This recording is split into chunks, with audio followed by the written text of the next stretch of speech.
Hi guys, welcome to plastic surgeon blog. Hospital में patient admit होता है और उसको हाथ में इंजेक्शन दिया जाता है एंटीबायोटिक का, या फिर ग्लूकोज दिया जाता है, या जो भी फ्लूइड दिया जाता है। और कुछ टाइम बाद, 2 या 3 दिन बाद, कुछ पेशेंट्स के अंदर, सब में नहीं, कुछ पेशेंट में हाथ ऐसा हो जाता है। कैसा हो जाता है? हाथ ऐसा सूज जाता है, सूजन आ जाती है हाथ के अंदर, और हाथ लगाने पे दर्द होता है वहाँ पर। और पेशेंट बोलता है बहुत दर्द हो रहा है, कुछ भी इंजेक्शन मत दो। ये प्रॉब्लम क्या होती है, इस प्रॉब्लम को क्या बोलते हैं, यही इस वीडियो के अंदर हम लोग समझेंगे आज।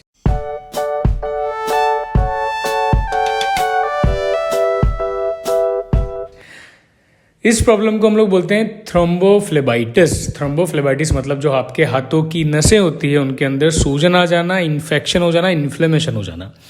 अभी ये होता क्यों है? आपने भी देखा होगा ऐसा कुछ पेशेंट्स के अंदर होता है। अगर मैं स्टैटिक्स की बात करूं तो 100 में से अगर 100 पेशेंट हॉस्पिटल में है और उनको हाथ के अंदर इंजेक्शन दिया जा रहा है, तो उन 100 पेशेंट में से 5 से लेकर 7% पेशेंट के अंदर ये कंडीशन बन सकती है। तो ये बनती क्यों है, पहले ये समझ लेते हैं। देखिए, हाथ के अंदर थ्रोम्बोफ्लेबाइटिस का बनना जो होता है वो 3 कारणों की वजह से होता है। पहला होता है मैकेनिकल रीजन। मैकेनिकल रीजन मतलब कि आपकी हाथ की जो नस है, आप ये वाला फोटो देखिए, पहले वाला, आपकी जो हाथ की नस है उसके अंदर हम लोग जो कैन्युला डालते हैं वो उस नस से बड़ी साइज का होता है। सपोज नस की जो ल्यूमेन है वो इतनी है, लेकिन हम कैन्युला जो है वो मोटा वाला डाल रहे हैं, तो उस नस को इरिटेट करेगा, और इरिटेट करने की वजह से वहाँ पर थ्रोम्बोफ्लेबाइटिस या सूजन जैसा बन जाएगा।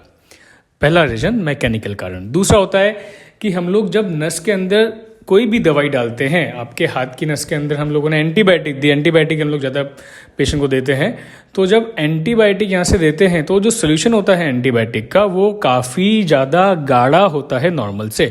यहाँ पे मैंने 2 एंटीबायोटिक के सोल्यूशन बताए हुए हैं। देखिए, एंटीबायोटिक इस तरह से आती है, आप देखोगे तो एंटीबायोटिक जो भी आपको दी जाती है इंजेक्शन के थ्रू वो पाउडर फॉर्म में आती है, वो लिक्विड नहीं होती है। उसको हम लोग लिक्विड बनाते हैं। लिक्विड कैसे बनाते हैं? उसी बॉटल के अंदर ऐसा पानी या ग्लूकोज या सलाइन समझ लीजिए, आप पानी समझ लीजिए। स्टेराइल वाटर का कंटेनर भी आता है, आपको ये पानी इंजेक्शन से इस बॉटल में डालना पड़ेगा, इस बॉटल को ऐसे ऐसे हिलाना पड़ेगा, और फिर वो जब पूरा डिजोल्व हो जाएगा तो आपको वो इंजेक्शन को पेशेंट को वेन के अंदर देना पड़ेगा। बट होता क्या है, कई बार ये जो डिजोल्व होता है पूरी तरह से नहीं होता, या फिर आपने पानी कम मिलाया है तो सोल्यूशन जो होता है वो थोड़ा गाढ़ा रहता है, और वो जो होता है वो वेन को इरिटेट करता है। तो इसको हम लोग मेडिकल टर्म बोलते हैं हाइपर और स्मॉलर सोल्यूशन। आप इसको आम बोलचाल की भाषा समझो, गाढ़ा सोल्यूशन। तो जो गाढ़ा सोल्यूशन होता है, जब ये आपकी नस के अंदर जाता है इस तरह से, तो नस को इरिटेट करता है, और इरिटेट करने की वजह से नस के अंदर सूजन आ जाती है, और आपको फिर थ्रोम्बोफ्लेबाइटिस वाली प्रॉब्लम बन जाती है यहाँ पर या यहाँ पर। तो दूसरा रीजन हो गया है केमिकल थ्रोम्बोफ्लेबाइटिस। और तीसरा कारण होता है बैक्टीरियल, कि आपकी आईवी लाइन लगी हुई है और ये बहुत टाइम से लगी हुई है, 7 दिन हो गए, और इसी कोई प्रॉपरली केयर नहीं कर रहा है, कोई भी आ रहा है इसमें इंजेक्शन डाल दे रहा है, और पेशेंट और इसमें बैक्टीरिया ग्रो कर गए, तो बैक्टीरिया की ग्रो करने की वजह से भी थ्रोम्बोफ्लेबाइटिस हो जाता है। अभी सवाल आता है कि ये हो गया है पेशेंट को, सिम्टम्स क्या होंगे? तो देखिए, अब आप ना ये वाला फोटो देखिए, राइट। तो पहले ना पेशेंट को जिस जगह पे हम लोगों ने आईवी लाइन लगाई है उस पॉइंट के ऊपर पेन होएगा, छोटे से पॉइंट के ऊपर पेशेंट को पेन फील होएगा।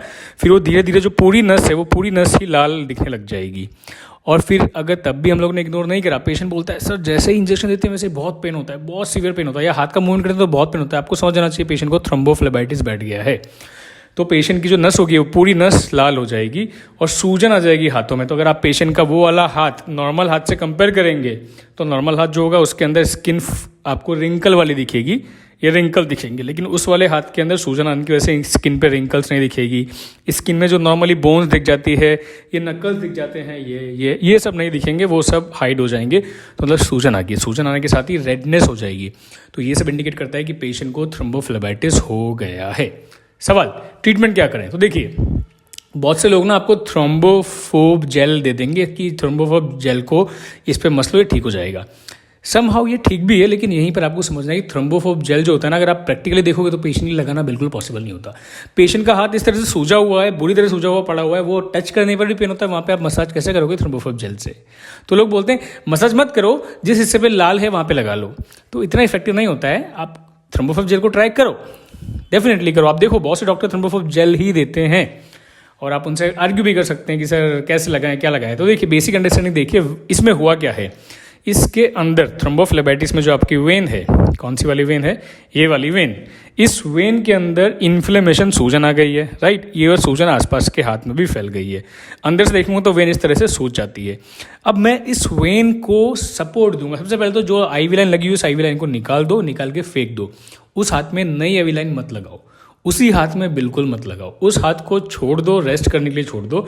अगर बहुत ज़रूरी है तो दूसरे हाथ में उस पेशेंट को नया वाला इंजेक्शन अगर देना है कुछ, तो आईवी लाइन जिसको हम लोग बोलते हैं, तो आईवी लाइन आप दूसरे हाथ में ले लो। दूसरे हाथ में पॉसिबल नहीं है तो पाँव में ले लो, पाँव में पॉसिबल तो गले में ले लो। ऐसे बहुत सी जगह होती है, लेकिन उस समझाने का मतलब ये कि जिस हाथ में थ्रोम्बोफ्लेबाइटिस उस हाथ में से लाइन को सबसे पहले बाहर निकाल दो। दूसरा, ये जो वेसल है, खून की नली जिसमें सूजन आई है, इसको सपोर्ट देना है। आपको सपोर्ट देना है तो इसके ऊपर एक क्रैप बैंडेज लगा सकते हैं। लगाना है ऐसा नहीं, आप लगा सकते हैं। तो लगाने से क्या होगा, इसमें थोड़ा कंप्रेशन रहेगा और सूजन फैलने से थोड़ी बचेगी। सो एक कंप्रेशन जैसे होता है, लाइट कंप्रेशन, ध्यान रखिए मैंने क्या बोला है, light compression, not heavy compression. तो हम लोग यहाँ पर 1 मिनट, लेट मी सी, या this one, this is very light compression. अब पेशेंट को लाइट कंप्रेशन भी दे सकते हैं, हल्का सा कंप्रेशन वहाँ पे बांध दिया। तीसरा, सूजन है, रेडनेस हो गई, पेन हो रहा है, तो इसके लिए कुछ पेन किलर देना चाहिए, पेन किलर देना चाहिए, लेकिन ऐसी गोली भी साथ में जो कि सूजन को कम करे। और सूजन को कम करने के लिए सबसे बेस्ट होता है NSAID दवाइयाँ, NSAID ड्रग्स। अब आप बोलेंगे सर NSAID ड्रग्स तो 25-30 टाइप की होती है, आपको एक बता दो ना जो हम ले लें। तो देखिए एक ही बताता हूँ, आप आइबुप्रोफेन करके टैबलेट आती है, वो ले सकते हैं। तो आइबुप्रोफेन मॉर्निंग इवनिंग ले लीजिए और ये 4-5 दिन के अंदर पेशेंट को रिलीफ करेगी। एकदम थ्रोम्बोफ्लेबाइटिस पूरा नहीं जाएगा, जाने में 7 दिन से लेकर 14 दिन तक, मतलब 1 से 2 हफ्ते लग जाएंगे। लेकिन डेफिनेटली पेशेंट जो पेन बहुत ज़्यादा होता है, उस पेन को डेफिनेटली ये जो आइबुप्रोफेन टैबलेट होती है ये रिलीफ देगी। फिर आप बोलेंगे सर एंटीबायोटिक नहीं बताइए अभी तक आपने। तो देखिए थ्रोम्बोफ्लेबाइटिस में एंटीबायोटिक का ऐसा रोल नहीं होता है, नहीं होता है, मतलब नहीं होता है। लेकिन फिर भी अगर आप एंटीबायोटिक देना चाहते हैं तो ओरल एंटीबायोटिक देंगे तो इट्स मोर देन इनफ। तो सबसे इंपॉर्टेंट आपको ये करना है, पहली चीज़ कि आईवी लाइन निकाल दो उस हाथ से, उस हाथ को रेस्ट दो, उस हाथ को थोड़ा सा हल्का सा बैंडेज बांध सकते हो, बैंडेज बांध दो डॉक्टर से पूछने के बाद में। और उस वहाँ पर थ्रोम्बो ऑइंटमेंट अगर लगा सकते तो लगा लो। दूसरा, NSAID ड्रग देके उसको पेन किलर करो और एंटीबायोटिक बिल्कुल लो डोज के अंदर उसको 2 से 3 दिन के लिए दे दो। ये धीरे धीरे रिजॉल्व हो जाएगा। क्वेश्चन, सर रिजॉल्व हो गया, सब ठीक हो गया, लेकिन जिस जगह आईवी लाइन लगाई थी ना वहाँ पे गिठान जैसी बन गई है, बहुत पत्थर जैसा एक स्वेलिंग जैसी बन गई है। सर वो मुझे बहुत टेंशन हो रही है, वो क्या है? तो टेंशन मत लो। वो क्या होता है कि वो कैल्सीफाइड नोड्यूल्स बन जाते हैं, जिस जगह भी इन्फेक्शन इन्फ्लेमेशन होता है। तो टाइम के साथ में हीलिंग के बाद में वहाँ पे फाइब्रोसिस और उस फाइब्रोसिस में कैल्सिफिकेशन, तो कैल्सीफाइड नोड्यूल्स बन जाते हैं। अगर आपकी हाथ की नस भी अगर बहुत ज़्यादा टफ हो गई है, जैसे कि सपोज ये पेशेंट है, इनकी इनकी हाथ की जो ये वाली नस है ये ठीक हो गई है, लेकिन अब 2 हफ्ते बाद मैं देख रहा हूँ पेशेंट के मूवमेंट वगैरह सब बिना पेन के हो रहा है, लेकिन जो हाथ की नस है ये एकदम पत्थर जैसे फील होगी। तो क्या करना है? कुछ नहीं करना है, इग्नोर करना है। इस फाइंडिंग को इग्नोर करिए और टेंशन मत लीजिए। बन गई है तो बॉडी का रिस्पॉन्स है। जैसे बॉडी कहीं पे कट लगता है तो वहाँ पे स्कार बना देता है, ऐसे ही कहीं पे इन्फ्लेमेशन होता है तो वहाँ पे कैल्सिफिकेशन डिपॉजिट करके उसको कैल्सिफाइड कर देता है। तो आपको कुछ नहीं करना है, वो कैंसर वैंसर नहीं होता है।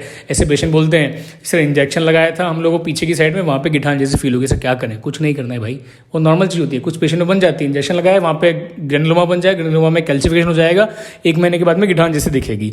तो उसके लिए भी कुछ नहीं करना, टेंशन नहीं लेना। इतने क्वेश्चन, इतने कमेंट आए थे इंजेक्शन वाले वीडियो पे कि मैं बता नहीं सकता इसी चीज़ के लिए कि वहाँ पे गिठान जैसी बन गई छोटी सी, क्या करें? तो कुछ नहीं करना है, रिलैक्स रहिए।